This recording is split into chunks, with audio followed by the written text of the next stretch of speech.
Kabar duka mendadak. Timnas Indonesia berduka. Innalillahi wa inna ilaihi rojiun. Tonton sampai habis biar gak salah paham.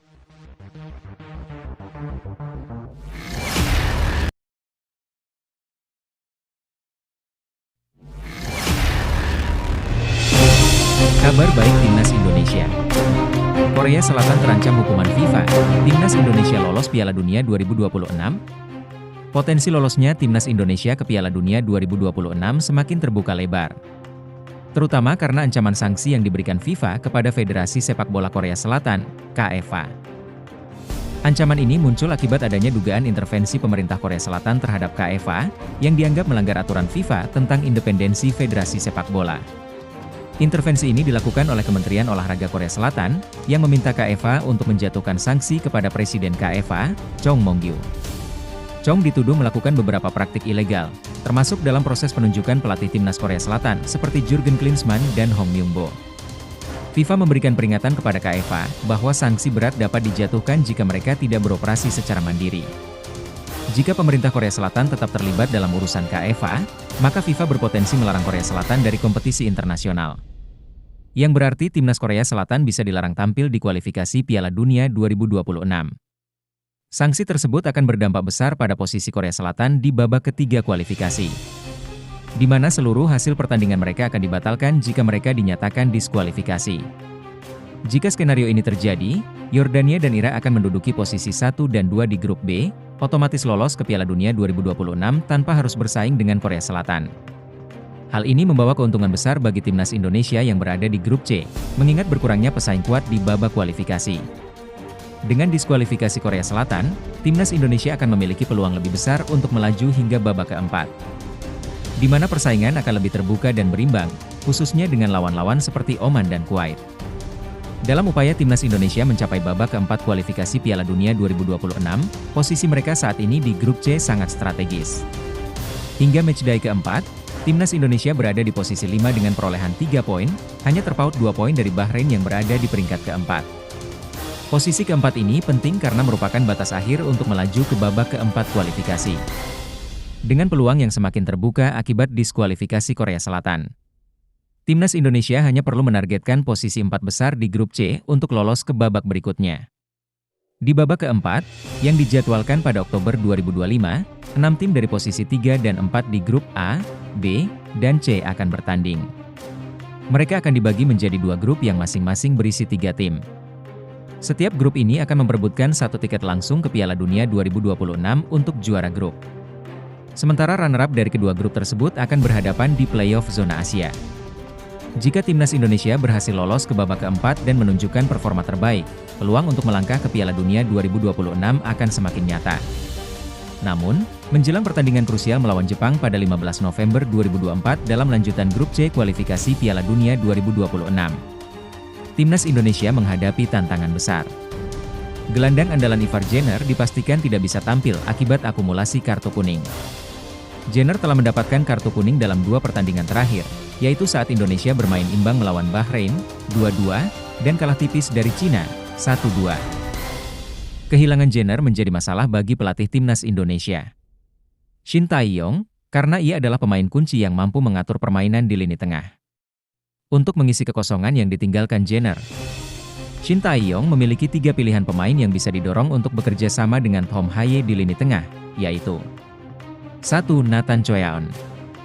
Nathan memiliki posisi asli sebagai fullback kiri, tetapi ia sering dimainkan sebagai gelandang oleh Shin Tae-yong, baik di timnas senior maupun timnas Indonesia U23 pada Piala Asia U23 2024. Pemain Swansea City ini bisa menjadi pilihan alternatif yang fleksibel untuk memperkuat lini tengah dan membantu pertahanan saat menghadapi serangan Jepang. 2. Marcelino Ferdinand. Marcelino selama ini sering dimainkan sebagai winger atau gelandang serang. Namun ia memiliki kemampuan yang cukup baik dalam mengatur serangan dari tengah lapangan. Kemampuan teknisnya sebagai pemain muda yang berbakat membuatnya menjadi opsi potensial untuk bekerja sama dengan Haye dalam mengontrol permainan di lini tengah. 3. Ricky Kambuaya. Meski saat ini jarang mendapatkan posisi sebagai starter, Kambuaya adalah salah satu pemain yang sudah lama diandalkan Shin Tae-yong. Meski posisi utama di starting lineup kini diisi pemain naturalisasi, Kambuaya tetap menjadi pilihan yang bisa diandalkan. terutama dengan pengalaman dan kemampuannya dalam menahan serangan lawan. Jika Korea Selatan benar-benar terkena sanksi FIFA, maka peluang Indonesia untuk lolos ke Piala Dunia 2026 akan semakin terbuka. Sanksi kepada Korea Selatan akan mengurangi jumlah pesaing kuat di babak kualifikasi. Sehingga timnas Indonesia dapat lebih fokus untuk meraih posisi 4 besar di grup C dan melangkah ke babak keempat kualifikasi. Tantangan seperti absennya Ivar Jenner harus dihadapi dengan pengaturan strategi yang matang dari pelatih Shin Tae-yong untuk memastikan keseimbangan tim tetap terjaga. Langkah yang perlu dilakukan. 1. Mengoptimalkan pemain pengganti. Shin Tae-yong perlu memaksimalkan potensi pemain pengganti yang ada untuk menggantikan peran Ivar Jenner. Pilihan pemain seperti Nathan Choyaon, Marcelino Ferdinand, dan Ricky Kambuaya dapat menjadi alternatif yang solid. 2. Menjaga konsistensi dan fokus.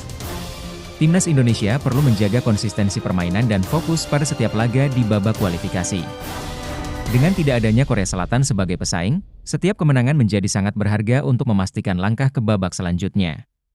3. Meningkatkan koordinasi antar pemain. Shin Tae-yong perlu mengasah kerja sama tim, terutama di lini tengah, untuk memastikan pengaturan serangan tetap berjalan lancar tanpa kehadiran Jenner. 4. Evaluasi dan perbaikan taktik secara berkala. Melakukan evaluasi setelah setiap pertandingan akan membantu mengidentifikasi kekuatan dan kelemahan tim, sehingga taktik dapat disesuaikan untuk menghadapi lawan berikutnya. 5. Menyiapkan mental dan fisik pemain. Mengingat babak kualifikasi yang ketat, persiapan mental dan fisik pemain sangat penting agar mereka mampu menghadapi tekanan di setiap pertandingan. Dengan persiapan yang matang, strategi yang tepat, dan keberuntungan yang memihak, Timnas Indonesia memiliki peluang besar untuk mencatat sejarah baru di panggung Piala Dunia.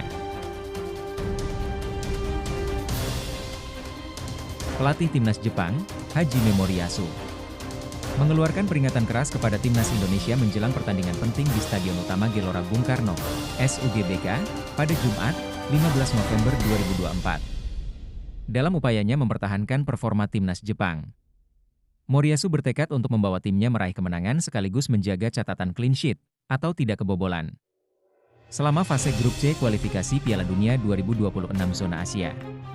Laga melawan Indonesia akan menjadi ujian bagi Jepang, terutama karena mereka baru saja mengalami hasil yang kurang memuaskan saat ditahan imbang oleh Australia dengan skor 1-1. Moriyasu memandang pertandingan ini sebagai peluang bagi Jepang untuk kembali ke jalur kemenangan dan memperbaiki kekurangan yang terlihat saat melawan Australia. Dia menganggap penting untuk menciptakan lebih banyak peluang dan mencetak gol, meskipun lawan bermain defensif. Moriyasu menyatakan bahwa Jepang siap menghadapi strategi pertahanan Indonesia dan akan berusaha untuk bermain lebih cerdas guna mengatasi taktik defensif tersebut. Ia menegaskan bahwa Jepang harus belajar dari evaluasi pertandingan sebelumnya dan mengembangkan permainan mereka lebih baik lagi. Dia juga menargetkan agar timnya bisa menjaga clean sheet sebagai bukti dominasi di pertandingan tersebut. Moriyasu melihat Indonesia sebagai tantangan yang penting, dan dia berambisi menjadikan laga ini sebagai momentum untuk meraih kemenangan. Selain Jepang, Arab Saudi juga menjadi tantangan besar bagi Timnas Indonesia. Kedua tim tersebut adalah negara yang rutin tampil di Piala Dunia dan sedang mempersiapkan strategi terbaik mereka untuk mengalahkan Indonesia. Dalam lanjutan kualifikasi Piala Dunia 2026 ini, Indonesia akan berhadapan dengan Jepang pada 15 November 2024. Dan kemudian menghadapi Arab Saudi 4 hari setelahnya di SUGBK, Jakarta. PSSI mengkonfirmasi bahwa Jepang, melalui Federasi Sepak Bola Jepang, JFA, telah meminta untuk mengundur jadwal pertandingan melawan Indonesia agar mereka memiliki waktu persiapan yang lebih baik. Pernyataan tegas Hajime Moriyasu menunjukkan bahwa Jepang tidak meremehkan Indonesia meskipun mereka menjadi unggulan di grup C. Jepang bertekad untuk menjaga catatan clean sheet mereka dan menjadikan pertandingan melawan Indonesia sebagai titik balik menuju kemenangan setelah hasil imbang melawan Australia. Bagi Timnas Indonesia, laga melawan dua tim tangguh seperti Jepang dan Arab Saudi ini akan menjadi tantangan berat. Namun juga menjadi kesempatan untuk membuktikan kapasitas mereka di kancah Asia. 1. Memperkuat pertahanan.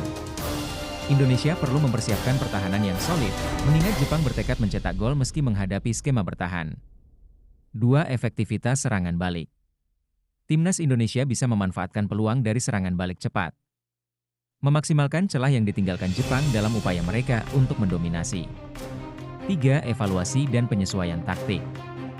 Evaluasi terhadap pertandingan sebelumnya penting untuk memperbaiki kelemahan, terutama mengingat Jepang telah melakukan evaluasi atas hasil imbang mereka melawan Australia. 4. Kesiapan fisik dan mental. Menghadapi dua laga berat dalam waktu singkat.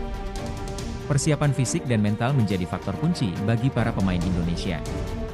Dengan persiapan yang matang, Timnas Indonesia diharapkan mampu memberikan perlawanan maksimal dan meraih hasil positif dalam laga ini. Sekaligus meningkatkan kepercayaan diri tim untuk menghadapi laga berikutnya melawan Arab Saudi. Setelah namanya dicoret dari skuad Timnas Indonesia yang akan berlaga di kualifikasi Piala Dunia 2026. Asnawi Mangkualam mengalami nasib kurang beruntung di Liga Thailand. Mantan kapten Timnas Indonesia yang tampil melawan Cina bulan lalu ini tidak masuk dalam daftar pemain yang dipanggil oleh pelatih Shin Tae-yong untuk pertandingan melawan Jepang dan Arab Saudi. Shin Tae-yong menjelaskan bahwa pencoretan Asnawi disebabkan oleh cedera yang diderita sang pemain saat berlaga bersama Port FC di Liga Thailand. Selain Asnawi, dua pemain lain, yaitu Malik Rizaldi dan Wahyu Prasetyo, juga tidak dipanggil karena cedera. Ya, mungkin karena cedera ya ungkap Shin Tae-yong saat ditanya alasan tidak menyertakan ketiganya. Shin Tae-yong mengonfirmasi bahwa pihaknya telah menerima laporan dari dokter terkait kondisi cedera yang dialami Asnawi, cedera hamstring, Wahyu Prasetyo, cedera betis, dan Malik Rizaldi. Di sisi lain, Asnawi harus menerima kabar tak menyenangkan lainnya di klubnya, Port FC. Dilaporkan dari situs resmi klub, pelatih kepala Rangsan Viwat Chaichok memilih mengundurkan diri setelah serangkaian hasil buruk yang dialami tim dalam beberapa pertandingan terakhir. Rangsan menyatakan bahwa ia merasa gagal memenuhi ekspektasi klub, sehingga memutuskan untuk mundur demi memberikan kesempatan bagi Port FC untuk berbenah. Rangsan adalah sosok yang memberikan banyak menit bermain kepada Asnawi Mangkualam sepanjang musim ini. Menurut data dari Transfermarkt, Asnawi telah bermain dalam 24 pertandingan di bawah bimbingan Rangsan Viwat Chaichok, mencatatkan 1 gol dan 3 assist di berbagai kompetisi. Performa Asnawi cukup konsisten berkat kepercayaan yang diberikan Rangsan kepadanya. Namun, dengan kepergian Rangsan, posisi Asnawi di Port FC kini menjadi tanda tanya. Pelatih baru yang akan datang belum tentu memiliki pandangan yang sama terhadap Asnawi atau memilih gaya bermain yang sesuai dengan karakteristik pemain Indonesia tersebut.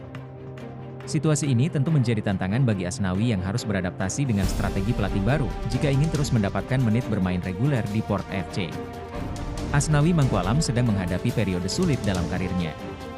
Cedera yang ia alami membuatnya absen dari panggilan Timnas Indonesia, dan perubahan kepelatihan di klubnya, Port FC, menambah ketidakpastian bagi kelanjutan karirnya di Liga Thailand.